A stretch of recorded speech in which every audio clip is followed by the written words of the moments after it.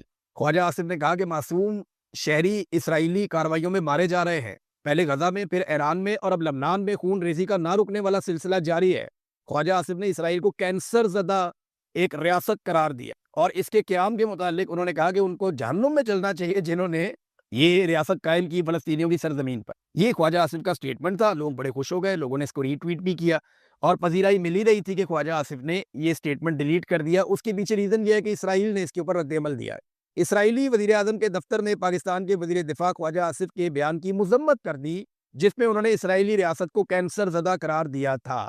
خواجہ آصف نے سٹیٹمنٹ دیا، چند گھنٹوں کے بعد ایکس پر اسرائیلی وزیر اعظم کے دفتر نے ایک بیان جاری کیا اور یہ کہا کہ پاکستان کے وزیر دفاع کی جانب سے اسرائیل کی تباہی کی اپیل نہایت اشتعال انگیز ہے۔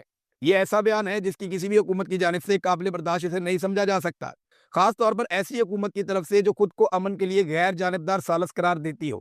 اسرائیلی وزیر خارجہ جدعون سائر نے بھی پاکستانی وزیر دفاع کی سوشل میڈیا پوسٹ پر سخت رد عمل دیتے ہوئے کہا کہ یہودی ریاست کو کینسر زدہ قرار دینا ان کی تباہی کی اپیل کرنے کے مترادف ہے۔ لوری پاکستان تو اسرائیل کو تسلیم ہی نہیں کرتا، اور اسرائیل امن مذاکرات کا حصہ ہی نہیں ہے۔ اب خواجہ آصف اگر یہ کہیں گے نا کہ امن مذاکرات چل رہے تھے، میں نے اس لیے اپنی ٹویٹ ڈیلیٹ کی، نہیں، عمران خان نے آج تک اپنی ایک بھی ٹویٹ ڈیلیٹ نہیں کی۔ تھوڑا عرصہ پہلے یہی خواجہ آصف ٹی وی پروگرام میں بیٹھ کے کہہ رہے تھے کہ عمران خان کا کوئی ایک بیان دکھا دیں جو اس کا اسرائیل کے خلاف ہو، تو بہت سارے بیانات نکال کے ٹی وی والوں نے دکھا دیے۔ پھر خواجہ آصف نے کہا جناب کہ عمران خان اپنی بات کرتا ہے، وہ اسرائیل کے خلاف بات نہیں کرتا، حالانکہ عمران خان جیل میں بند ہے۔ اور پھر عمران خان صاحب کے درجنوں ٹویٹ ان کے لوگوں نے نکال کے دکھا دیے جناب کہ یہ دیکھیں عمران خان نے بار بار اسرائیل کے خلاف بات کی، اس کے ظلم کے خلاف بات کی، اور عمران خان نے آج تک ایک بھی ٹویٹ ڈیلیٹ نہیں کیا۔ خواجہ آصف پاکستان کا وہ واحد وزیر دفاع ہے جس نے ایک ٹویٹ کیا اسرائیل کے خلاف، لوگوں نے اس کو پسند کیا، اور پھر اس ٹویٹ کو خواجہ آصف نے خود ہی ڈیلیٹ کر دیا۔ اب یہ ڈیلیٹ کیسے ہوا، اس کے پیچھے تھوڑا سا میں نے جاننے کی اچھی خاصی کلاس ہوئی ہے، ایسا نہیں ہے کہ یہ اچانک سے ڈیلیٹ ہو گیا۔ خواجہ آصف کو کہا گیا کہ ہم کسی اور طرف جا رہے ہیں، ہم امریکہ کو راضی کرتے ہیں۔ دیکھیں نا، اسرائیل کا اور امریکہ کا جو تعلق ہے وہ ڈھکا چھپا نہیں ہے۔ میں نے آپ کو بہت پہلے کہا تھا کہ ڈونلڈ ٹرمپ اسرائیل کے لیے کسی بھی لیول تک جائیں گے، ڈونلڈ ٹرمپ جیسا دوست اسرائیل کو کبھی نہیں ملے گا۔ یہ دعویٰ اسرائیل بھی کرتا ہے، یہ دعویٰ ڈونلڈ ٹرمپ بھی کرتے ہیں۔ اب ڈونلڈ ٹرمپ کو اسرائیل جو ہے وہ بہت پیارا ہے، اب اس اسرائیل کے خلاف جب آپ بات کریں گے تو پھر آپ کو ڈانٹ تو پڑے گی۔ تو خواجہ آصف صاحب نے اپنا ٹویٹ ڈیلیٹ کر دیا اور یہ ساری شرمندگی اپنے کھاتے لے لی، کیونکہ ماضی میں وہ تانے دیتے تھے، وہ باتیں کرتے تھے، بڑے بڑے زمین آسمان کے کلابے ملاتے تھے، تقریباً ٹوٹل یہ اوقات ہے کہ ان کو ٹویٹ ڈیلیٹ کرنا پڑ گیا۔ افسوسناک بات ہے۔ بہرحال عمران خان صاحب نے آج تک کوئی ٹویٹ ڈیلیٹ نہیں کیا، لیکن اسرائیل کی چھوٹی سی مذمت پر، اسرائیل کے جانب سے چھوٹے سے رد عمل کے بعد پاکستان کا پورا نظام ہلتا ہے اور پاکستان کے وزیر دفاع کی ٹویٹ ڈیلیٹ کروا دی جاتی۔ یہ ہے ٹوٹل اوقات پاکستان کے وزیر دفاع کی۔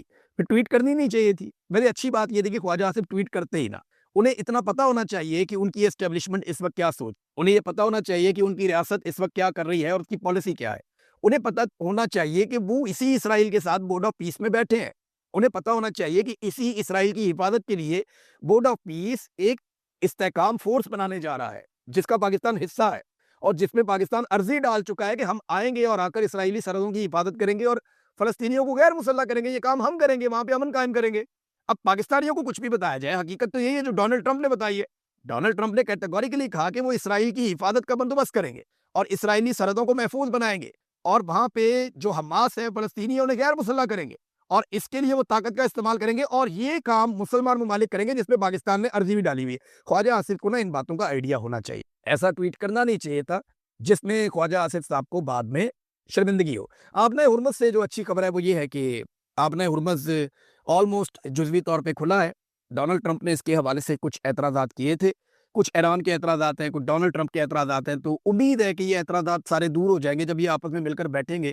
سمجھدار لوگ ہیں، کوئی نہ کوئی حل تو نکالیں گے۔ ایران کے اوپر سے اگر پابندیاں ہٹ جاتی ہیں، ان کے جو ماضی میں بہت سارے ان کے ڈیوز ہیں وہ کلیئر ہو جاتے ہیں، ایران کی جو چیزیں منجمد ہیں وہ انہیں کھول دیا جاتا ہے، ایران کو فائدہ ہو جاتا ہے، کچھ آبنۂ ہرمز کے اوپر بھی کوئی سیٹلمنٹ بن جاتی ہے، اور اس کے بدلے میں ایران یہ گارنٹی دیتا ہے کہ وہ ایٹمی قوت نہیں بنے گا، جس پہ امریکہ کو بہت اعتراض ہے، اور ایران اپنی دفاعی قوت پھر بھی جاری رکھ سکتا ہے، اپنی دفاعی ایکٹیویٹیز جاری رکھ سکتا ہے اپنے دفاع کے لیے۔ ایٹمی قوت وہ نہ بنے یہ گارنٹی وہ پھر دے سکتا ہے۔ حالانکہ آیت اللہ خامنئی کا ایک تھا، پہلے سے ایک فتویٰ تھا۔ دیکھیے یہ لڑائی کا مقصد ایران کو ایٹمی قوت بننے سے روکنا نہیں تھا، یہ تو امریکہ پچھلے سال بھی دعویٰ کر چکا ہے، اسرائیل پچھلے سال بھی دعویٰ کر چکا ہے۔ یہ لڑائی کا مقصد تھا کہ ایران کو فوجی نقطہ نظر سے مکمل برباد کر دیا جائے تاکہ آئندہ کوئی پرابلم رہے نہ، وہ ہو نہیں پایا۔ تو اب دونوں کو کوئی نہ کوئی رستہ دینا پڑے گا۔ اچھا، پاکستان میں ایک اور بڑا مزیدار کھیل شروع ہو گیا۔ پاکستان کے اندر پاکستانیوں نے یہ مطالبہ شروع کر دیا اور پنجاب اسمبلی کے اندر ایک قرارداد بھی پیش کر دی گئی ہے۔ مطالبہ یہ ہے کہ عاصم منیر صاحب کو، شہباز شریف صاحب کو اور اسحاق ڈار صاحب کو امن کا نوبل انعام دیا جائے، کیونکہ انہوں نے امن کے لیے بڑا کام کیا۔ پھر نواز شریف کیسے پیچھے رہ سکتے ہیں؟ نواز شریف کے بندے سامنے آ گئے، انہوں نے کہا جی اصل میں تو نواز شریف نے رول پلے کیا ہے، پیچھے رہ کے جو خاموش سفارت، اچھا خاموش سفارتکاری تو گنگا ہی کر سکتا ہے، بولنے والا آدمی تو نہیں کر سکتا۔ تو یہ دعویٰ کیا گیا کچھ صحافیوں کی جانب سے، کچھ ٹاؤٹوں کی جانب سے، کچھ درباریوں کی جانب سے، اور کچھ نواز شریف کے چاہنے والے، ان کے قریبی سیاستدان، ان کا یہ حق ہے، وہ یہ بات کر سکتے ہیں۔ انہوں نے یہ کہا کہ نواز شریف نے بڑا زبردست رول پلے کیا ہے اس عالمی سطح کی جنگ بندی میں، تو نواز شریف کو بھی نوبل انعام امن کا ملنا چاہیے۔ یہ سارا کچھ نواز شریف نے کیا۔ پھر زرداری صاحب کیسے پیچھے رہ سکتے تھے؟ ان کے لوگ سامنے آ گئے۔ شیری رحمان صاحبہ کا سٹیٹمنٹ ہے، باقی کچھ لوگ بھی کہہ رہے ہیں کہ زرداری صاحب نے جو بیک ڈور سے رابطے کیے نا، اور جو کمال کیا زرداری صاحب نے، جنگ بندی اس کی وجہ سے ہوئی ہے۔ ابھی تھوڑے دنوں میں آپ کو اس کے اندر بلاول کا رول بھی نظر آنا شروع ہو، پھر آپ کو اے این پی کا، فضل الرحمان کا، یہ سارے اس مٹھائی میں حصہ کھائے، یہ سارے کہیں گے جناب ہم نے یہ کیا، ہم نے یہ کیا۔ دیکھیں، کامیابی کے سارے حصے دار بن جاتے ہیں، ناکامی کا کوئی حصے دار نہیں ہو۔ ان سب کو یہ عزت پاکستان کی وجہ سے ملی ہے۔ پاکستان ایک ایٹمی ملک ہے، طاقتور ملک ہے، 25 کروڑ لوگوں کا ملک ہے۔ جس جگہ پہ پاکستان ہے، پاکستان کے عوام کا ایرانی عوام کے ساتھ ایک شاندار تعلق ہے، اس بنیاد پہ پاکستان کو یہ موقع ملا، اور پاکستان کی موجودہ حکومت نے لگاتار کوشش کی کہ مذاکرات ہوں، کوئی یہ مسئلہ حل ہو جائے، ہمیں لڑائی میں نہ اترنا پڑے، اور یہ بات بالکل ٹھیک ہے کیونکہ عوامی دباؤ بہت تھا۔ ورنہ دیکھیں، ایک وقت ایسا آیا تھا کہ اس بات کا خدشہ ہو رہا تھا کہ پاکستان جانبدار ہونے جا رہا ہے، اور پاکستان جانبدار ہوا بھی۔ پاکستان کے وزراء کے سٹیٹمنٹ سے ہمیں پتہ چلتا ہے، پاکستان کے اندر جو بریفنگز ہوئی ان سے ہمیں پتہ چلتا ہے، پاکستان کے آرمی چیف نے جو ملاقاتیں کی ان سے پتہ چلتا ہے، تو بات کھل رہی تھی آہستہ آہستہ۔ جو دعوے عرب میڈیا کر رہا تھا ان سے بھی پتہ چلتا ہے۔ لیکن اچھی بات یہ ہے کہ امن ہو رہا ہے، لیکن اب انہیں امن کا نوبل انعام چاہیے۔ پہلے ڈونلڈ ٹرمپ کو تو دلوا دو۔ کبھی یہ کہتے ہیں امن کا نوبل انعام ڈونلڈ ٹرمپ کو دلوایا جائے، عاصم منیر اور شہباز شریف صاحب نے پلان کیا تھا امن کا نوبل انعام ڈونلڈ ٹرمپ کو دلواتے ہیں، پھر نیتن یاہو نے پلان کیا دلواتے ہیں۔ ابھی امن کا نوبل انعام نیتن یاہو کو ملا نہیں، تو عاصم منیر صاحب کے لیے مانگ لیا، شہباز شریف کے لیے مانگ لیا، اور تو اور اسحاق ڈار، نواز شریف اور زرداری صاحب بھی بیچ میں آگے حصے دار۔ تو میرے خیال میں امن کا ایک نوبل انعام بنا کے نا، اس کی فوٹو کاپیاں کروا کے ان سب کو دے دینی چاہیے۔ میں آپ کو بتاتا ہوں ان کو امن کا نوبل انعام کیوں ملنا چاہیے، یہ بڑی امپورٹنٹ، یہ چند نکات ہیں میں آپ کے سامنے رکھتا ہوں کہ کیوں پاکستان کے فیلڈ مارشل کو، شہباز شریف کو، ان سب کو امن کا نوبل انعام ملنا چاہیے، بلکہ میرے خیال میں قاضی فائز عیسیٰ کو بھی ملنا چاہیے ساتھ میں۔ پاکستان دہشت گردی سے متاثرہ ممالک کی فہرست میں اس وقت پہلے نمبر پہ ہے، امن کا نوبل انعام انہیں کو ملنا چاہیے۔ بلوچستان کی بدامنی ایسی ہے کہ ایک ایک وقت میں 12 شہر جو ہے وہ یرغمال بنا لیے جاتے ہیں، دہشت گرد کنٹرول نہیں ہوتے، پوری کی پوری ٹرین جو ہے اس کو یرغمال بنا لیتے ہیں، اغوا کر لیتے ہیں۔ امن کا نوبل انعام انہیں ملنا چاہیے۔ افغانستان میں ایک اسپتال کے اوپر ایئر سٹرائک ہو جاتی ہے، اس میں سینکڑوں مریض جو ان کا علاج چل رہا ہوتا ہے وہ سارے وہاں پہ جاں بحق ہو جاتے ہیں، شہید ہو جاتے ہیں، تو امن کا نوبل انعام انہیں ملنا چاہیے۔ آج تک کسی آرمی چیف کو امن کا نوبل انعام ملا اس سے پہلے، لیکن یہ امن کا نوبل انعام ملنا چاہیے۔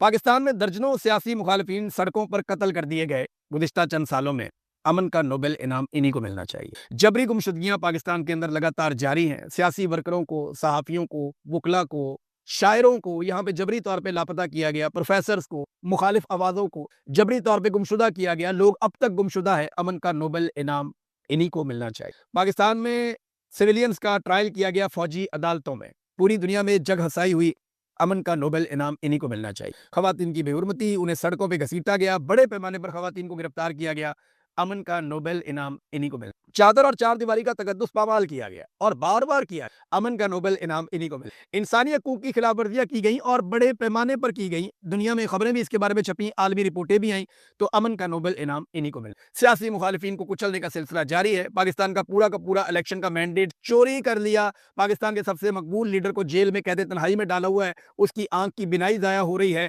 امن کا نوبل انعام انہی کو ملنا چاہیے۔ بارنگ بلوچ اور ایمان مزاری جیسی خواتین ابھی بھی پابند سلاسل ہیں، تو امن کا نوبل انعام انہی کو ملنا چاہیے، اور ان کے کاموں کی وجہ سے پاکستان کا GSP+ کا سٹیٹس بھی خطرے میں ہے، لہذا امن کا نوبل انعام انہی کو ملنا۔ تو میری بھی پرزور سفارش ہے کہ پاکستان کو اس کارنامے پہ دیکھیں، یہ پاکستان نے کام برا نہیں کیا، یہ کام میں پہلے دن سے کہہ رہا ہوں کہ پاکستان کا رول جانبدار بننے کا نہیں ہے، پاکستان بہت اہم ملک ہے، ہمیں ہر حال میں جنگ بندی کے لیے رول پلے کرنا چاہیے۔ اس کے علاوہ رستہ کوئی یہی بات عمران خان کرتا تھا، عمران خان نے یہی کام کیا تھا آج سے چند سال پہلے، تو یہ سارے عمران خان کو پہ گئے تھے اکٹھے ہو کے کہ یہ عمران خان نے کیا کیا، اس میں کون سی بڑی بات ہے؟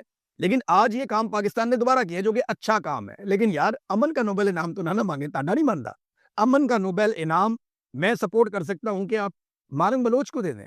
اس نے بہت جدوجہد کی. کبھی ایک دن ایسا آئے گا کہ ایمان مزاری کو امن کا نوبل انعام ملے. میری یہ خواہش ہے اس کو ملے، ایسے لوگوں کو ملے جنہوں نے امن کے لیے کام کیا ہے. اس وقت جو اسپین کا وزیر اعظم ہے وہ جس طریقے سے بات کر رہا ہے، جس طریقے سے سامنا کر رہا ہے فسطائیت کا، اور جس طریقے سے وہ دنیا میں ظلم کو ایکسپوز کر رہا ہے، امن کا نوبل انعام انہیں ملنا چاہیے. یہ جو فلوٹیلا لے کر گئے تھے بہت سارے لوگ جنہیں اسرائیلی فوج نے گرفتار کر لیا، جو امن کے لیے چلے، اپنی جانیں خطرے میں ڈال دی، سینیٹر مشتاق اس کے اندر شامل تھے. امن کا نوبل انعام ان جیسے لوگوں کو ملنا چاہیے. بہرحال اب تک کے لیے اتنا ہی. امید کرتے ہیں کہ اسلام آباد کامیاب ہو اور ان مذاکرات کا کوئی ایسا نتیجہ نکلے کہ خطے میں دوبارہ جنگ نہ ہو.